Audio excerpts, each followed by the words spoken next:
분당에서 어디를 해야 되냐? 분당은 이렇게 이렇게 이렇게 이렇게 이렇게 이렇게. 근데 여긴 아니고 나머지는 쳐다보지 마세요.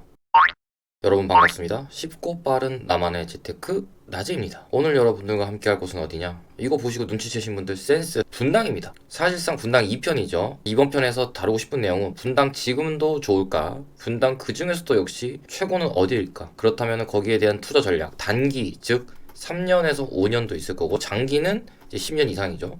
바로 시작하겠습니다. 이 영상을 찍는 이유는 제가 1편에서도 말씀을 드렸지만 그냥 열받아서 찍는 거예요. 너무 전문가들이 다른 뭐 유튜버든 블로그든 아니면 방송에서든 잘 몰라. 근데 나와서 그냥 모르면 모른다고 하면 되는데 다 아는 체 하더라고요. 그래서 답답해서 찍는 거니까 도움이 많이 되셨으면 좋겠고요. 1편에 대한 링크는 오른쪽 상단에 이렇게 넣어 놓겠습니다. 봐주시면은 많은 도움이 되실 것 같아요. 다 여러분 돈이잖아요. 근데 전 재산을 가지고 집을 매수하는 건데 손실나면 안 되겠죠. 그래서 빠르게 무릎이 닿기도 전에 여러분께 알려드리고자 이렇게 영상을 찍었습니다. 빠르게 훑고 갈게요. 야탑 하지 마세요. 쳐다도 보지 마세요. 이유는 뒤에 설명드릴 거예요. 임해입니다. 임해 오케이. 임해 여기 다 오케이예요. 이유는 역시 뒤에 설명드릴 겁니다. 그리고 가장 많이들 염두하고 있는 시범단지죠. 시범단지 일단 한양 절대 하면 안 되고요. 무조건 삼성, 한신, 우성, 현대 해야 됩니다. 그리고 시범 같은 경우는 평형에 따라서 즉 내가 몇 평형을 하냐에 따라서 단기 투자가 가능한 경우도 있고요. 장기 투자를 무조건 해야 되는 경우도 있습니다. 자, 양지마을입니다. 양지마을 일단 하지 마세요. 무조건 하지 마세요. 양지마을은 큰일 납니다. 정자동입니다. 상로, 우성, 한솔 오케이. 나머지는 하시면 안 됩니다. 자, 미금입니다. 미금은 여기만 보세요. 나머지는 쳐다보지 마세요. 의미 없어요. 5단지까지 같이 하니까 요렇게가 통합재건축이죠. 여기만 보시면 됩니다. 그리고 역세권인 정자일로. 정자일로는 그냥 하지 마세요. 리스크가 큽니다. 1편에서 설명드렸듯이 얘네들은 상업지로 바꾸는 종상향이 있어야 돼요. 일반 상업지 또는 준주거지를 바꿔줘야 되는데 이게 될지 안 될지 알 수가 없어요. 그렇기 때문에 재건축 자체도 힘든데 종상향까지 이루어져야 된다? 너무 리스크가 크죠. 추천드리고 싶지가 않습니다. 그리고 가장 또 많이 보시더라고요. 1편에서 댓글로도 문의 주셨던 부분인데 까치건영이죠. 이 빌라. 일단 딱 봐도 여기서 너무 가깝죠. 근데 초등학교가 좀 멀죠. 초등학교는 반대편에 있기 때문에 좀 멀고 사업성 이런 건 다 괜찮습니다. 80% 동의했다 이런 건 다 너무 좋아요. 근데 유일한 약점이 있죠. 가장 중요한 게 빌라에서 재건축을 해서 아파트 된 사례가 거의 없습니다. 정말 드물어요. 피하시는 게 정답입니다. 그리고 많이들 염두하고 있는 샛별도 그냥 하지 마세요. 여기도 안 하시는 게 정답이에요. 무지개마을도 하지 마셔라. 무지개마을도 굉장히 리스크합니다. 남는 게 하나도 없어요. 위에서부터 아래로 내려올게요. 구독, 좋아요, 알림 설정 부탁드려요. 왜 야탑부터 하면 안 되는지 설명드리겠습니다. 용적률과 대지심을 봤을 때 야탑에서는 할 수 있는 데가 많이 없어요. 여기 장미 1단지라던가 공무원 1단지 그 다음 타워빌 이 정도만 할 수 있겠죠. 그러나 비록 중원구 여수동이긴 해요. 근데 13년식 준신축이죠. 얘가 지금 매물 가격 해가지고 한 11억대 나와 있습니다. 나름 또 역세권이고요. 장미 1단지 84예요. 아까 보셨듯이 11억입니다. 여수동이 11억이면 여기는 얼마 할까? 야탑이 가장 빠지고 거의 구성남 취급을 받고 있기 때문에 제가 볼 때 많이 비싸봤자 13억 절대 못 넘습니다. 13억 넘는 순간 서판교 엄마을 가면 됩니다. 거기도 13억대 막 나오고 있습니다. 13억을 넘으면 안 된다. 매우 중요하다. 그랬을 때 얘는 분담금 자기 평형 받았을 때 그래도 2억 가까이 잡아야 돼. 왜냐면 용적률이 좀 높기 때문에. 그리고 입지가 떨어져서 일반 분양가를 높게 하기 힘듭니다. 그럼 결론 나왔죠? 11억에 분담금 1에서 2억은 나올 거 아닙니까? 그럼 12억에서 13억에 어떻게 돼? 하나도 안 남죠. 이 가격대 보면. 그냥 하면 안 된다. 공무원 일단지 여기도 평형이 작기 때문에 분담금 내서라도 좀 늘리려고 할 거거든요. 만약에 34평을 받게 된다. 그랬을 때 최소한 2억에서 3억 나오겠죠. 그럼 이 금액대를 봤을 때 거의 10억은 넘을 가능성이 큽니다. 그럼 13억 정도니까 3억 남네? 15년에서 20년을 기다려서 3억을 남으면 사실 좀 쉽진 않죠. 그래서 얘도 사실 비추입니다. 제가 볼 때 분담금 더 높게 나올 가능성도 있습니다. 지금 건설비가 계속 좀 오르는 추세이기 때문에. 타워빌 얘는 그냥 동일 평형 받는다고 봐야 돼요. 여기 색깔 때문에 잘 안 보이실 수도 있는데 근데 용적률이 높기 때문에 같은 평형 받는다고 가정하면 이 경우에는 그래도 분담금이 2억 가까이 나올 수 있습니다. 낮아도 1억은 무조건 나옵니다. 그러면 지금 매물이 거의 한 13억대 나오고 있거든요. 그러면 14억에서 15억 정도에 내가 사는 거죠. 평형이 크니까 당연히 13억이 아니라 한 15억에서 16억 정도의 가치를 지니고 있겠죠. 근데 거의 안 남죠. 그러니까 하면 안 되는 거예요. 임해 같은 경우는 1편에서도 말씀드렸는데 역세권인 여기랑 청성진동이죠. 사업성 좋고 역세권 여기만 하시는 거예요. 자, 임해 GTX역이죠. 이 정도면 도보 10분이면 충분히 갈 수 있습니다. 그래서 학원가와 GTX 모두 10분 완벽한 입지라고 볼 수 있습니다. 아름단지 같은 경우도 현재 푸르지오 그랑블이 최근 거래가 계산하면은 6,660만원. 대략 신축이 들어오면 7천만원 정도까지는 간다고 보시는 게 맞습니다. GTX 역세권이면 당연히 그렇겠죠? 그럼 24억에서 25억 된다. 그럼 아까 보셨듯이 아름마을이 15억 정도 합니다. 분담금 역세권이라 종상향 받았다 또는 인센티브 받았다 2억이면 17억. 그거 안 된다. 분담금 왕창 내야 된다. 그러면 한 4억에서 대략 19억 정도. 즉 그래도 한 5억 안팎은 나오죠. 4억에서 5억 정도는 충분히 나오고 있다. 이게 마지노선입니다. 이거보다 더 낮은 수익이면 사실 15년, 20년 기다릴 의미 없습니다. 그리고 또 하나, 이제 앞으로 이매가 가장 좋아질 동네 중에 하나예요. 원래도 살기 좋았고 학군이 굉장히 좋았습니다. 경부고속도로 지하화가 되고 있죠. 네, 그런 부분, 그리고 GTX 역세권, 서현 학원가 역세권, 이 모든 조건들이 그냥 완벽하다. 신축 시세는 아까랑 비슷하겠죠. 그래서 15억 5천에 매수해서 분담금 2억이면은 18억 정도 되죠. 4억이면은 거의 20, 그래도 4억 5억 남는다. 시범입니다. 시범이 왜 어렵냐면, 보시면 얘네는 오케이 너무 좋아. 이게 전용 59거든요. 괜찮아요. 여기 보시면 세대수가 적죠. 얘도 59거든요. 얘도 상관없어요. 세대수가 작죠. 근데 한양만, 유독 한양 너만 지금 합치면 대략적으로 780세대. 아무리 세대수가 많아서 비율이 내려간다 그래도 너무 세대수가 많아요. 이런 경우 얘네들한테 용적률을 써야 되죠. 기존에도 용적률 높은 편인데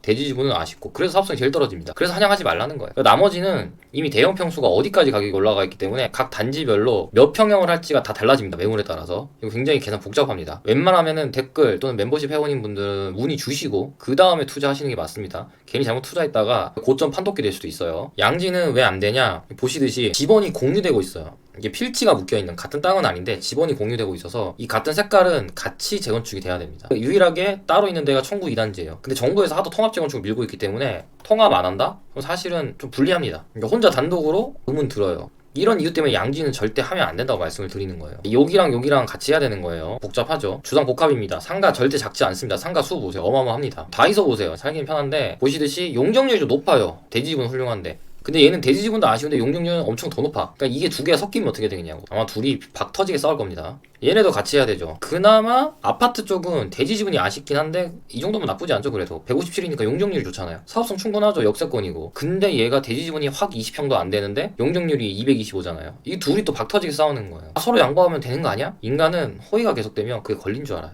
그래서 또 싸웁니다. 결론, 확실하지 않으면 승부를 걸지 마라. 양지마을은 이렇게 정리해드리고 싶고, 정자동, 자 정자역입니다. 여기는 상로 구성하고 말씀드렸죠. 여기만 보시는 거예요. 한솔마을만.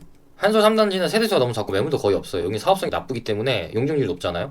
혹시라도 통합 재건축이 안 된다 그럼 얘는 진짜 나가리입니다. 그래서 웬만하면 세대수도 크고 매물 잡기도 그나마 나온 한솔 청구로 가라.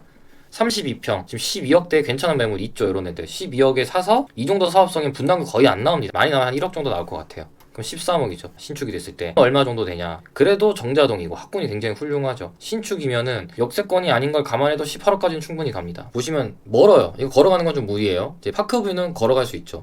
요런 차이가 있지만 연식에서 파크뷰는 2004년이죠. 근데 지금 18억이 넘어요. 역세권이 아니라 불리한 점, 그렇지만 학군은 더 우수한 점, 서로 당연히 플러스 마이너스 요건이 있는 거죠. 빨리 재건축만 된다면 희소성이 있습니다. 충분히 18억 이상까지는 갈 수 있겠죠. 시세 차이가 얼마? 5억 나온다. 미금입니다. 한때 미금은 정자동에 이런 데 치여가지고 사실 분당 취급을 못 받았지만 요즘 더블 역세권 때문에 많이 떴죠. 요렇게 통합 재건축하고 있죠. 여기만 보세요. 나머지는 볼 거 없습니다. 지금 얼마 전에 공청회 했고요. PPT 하신 분 너무 잘해가지고 저는 솔직히 업체 사람인 줄 알았어요. 근데 여기 준비하신 분이더라고요. 입지가 굉장히 좋죠. 역까지 10분이면 걸어갑니다. 초등학교 끼고 있고요. 길을 건너야 되긴 하지만 이 정도면은 상당히 가깝죠. 그리고 옆에 탄천 흐르고 굉장히 아름답죠. 분당 서울대병원 제가 말씀드렸죠. 나이 들면 들수록 대형병원 옆에 살아야 된다. 사업성 대박이죠. 전체적으로 용적률 아주 낮죠. 그리고 대지지분 되게 좋죠. 그래도 분당에서 15평이 나쁘지 않습니다. 여기가 조금 아쉽긴 합니다. 당연히 여기 하얀주공 5단지는 큰 평형 받기는 힘들겠죠. 물론 용적률이 낮기 때문에 그래도 가능성이 있습니다. 130이면 대지지분 낮은 걸 조금 보완해줄 수 있습니다. 그리고 보시면 다 3종으로 주거지죠. 300%까지 쓸 수 있는 거예요. 아주 훌륭합니다. 역세권 뭐 이런 건 적용 못 받겠죠. 지금 위쪽에 있는 지역이 14억 5천. 거래는 없어요. 지금 1년 내내 거래가 없어서 세대수가 너무 적기 때문에. 그래서 14억에는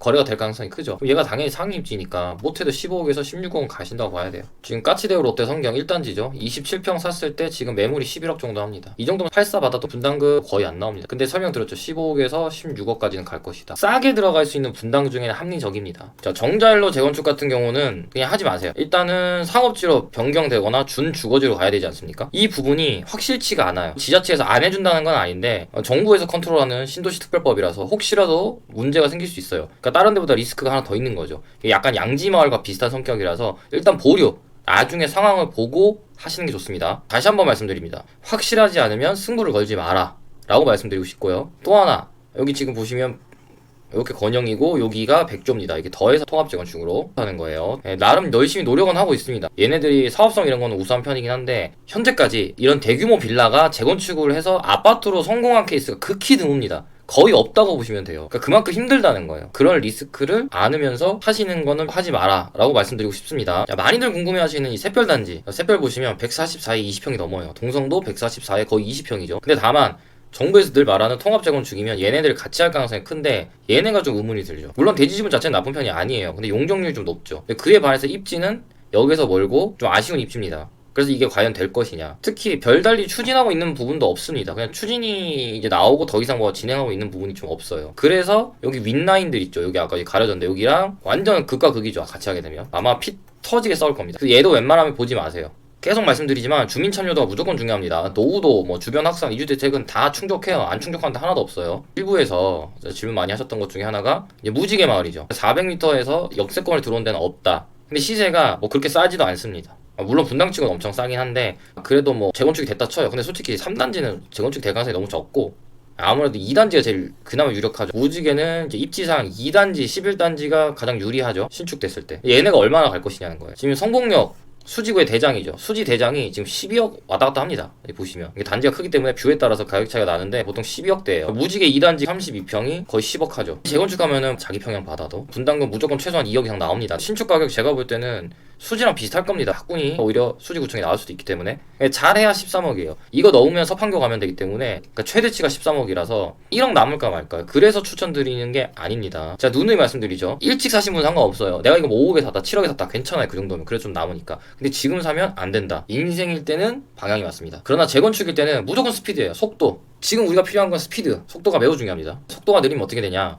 보여드릴게요. 지금 한창 재건축 중인 과천이죠. 맨 처음 들어온 애가 2007년에 들어왔습니다. 그리고 지금 최근에 들어온 애가 2021년이죠. 아직도 8, 9단지 통합 재건축, 10단지 재건축, 5단지 재건축 진행 중입니다. 그럼 어떻게 됩니까? 지금까지만 해도 14년이죠. 얘네들 다 들어오면 그냥 20년 넘어가는 거예요. 그러니까 10개 단지 하는데 20년 걸렸어요. 분당에서 내가 20번째 재건축됐다? 그럼 한 40년 진짜 걸릴 수 있습니다. 참고로 과천자이는 이제 김수현이죠. 문재인 정권의 김수현 아파트로 유명하죠. 남들 재건축 다 틀어막고 자기 집 재건축하면서 기가 막히게 지하철 위례 가천선을 넣어줬다는 그 전설의 아파트. 반포자이 2009년에 들어왔습니다. 레미안 퍼스티지랑 비슷해요. 원밸리 23년도죠. 여기도 14년 차이 나죠. 근데 DH 클래스트랑 레미안 트리니원은 정확히 분양도 안 했고 막 평형 신청하고 난립니다. 그럼 아까 보셨다시피 14년 얘들 들어오면 어떻게 됩니까? 20년 차이 나는 거예요. 어쩔 수 없습니다. 자, 잠실 레이크 팰리스 2006년 이게 좀 빨리 들어왔죠. 근데 여기 진미크죠. 3개 단지. 잠실 주공 5단지 아직도 못했습니다. 지금 얘네 분양해서 입주해도 20년이에요. 잠실 주공 5단지까지 마무리하려면 20년 훨씬 넘습니다. 그래서 정리하면은 과천이죠. 지금 현재 14년이죠. 그냥 아까 설명드렸듯이 20년 넘어가는 거고요.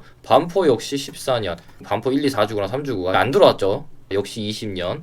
잠실은 이미 20년이에요. 잠실 주공 5단지까지 들어오는데 늦으면 30년 차이까지 날 수 있죠. 결론 정리해드릴게요. 제가 누누이 말씀드리죠. 인생은 선착순, 재건축도 선착순이다. 특히 분당에서는 그 부분이 매우 중요합니다. 영상 시청해주셔서 감사합니다. 궁금하신 내용은 이렇게 댓글로 주시거나 또 멤버 시민분들은 카톡으로 주시면 제가 상세히 설명을 드릴게요. 영상 마치겠습니다.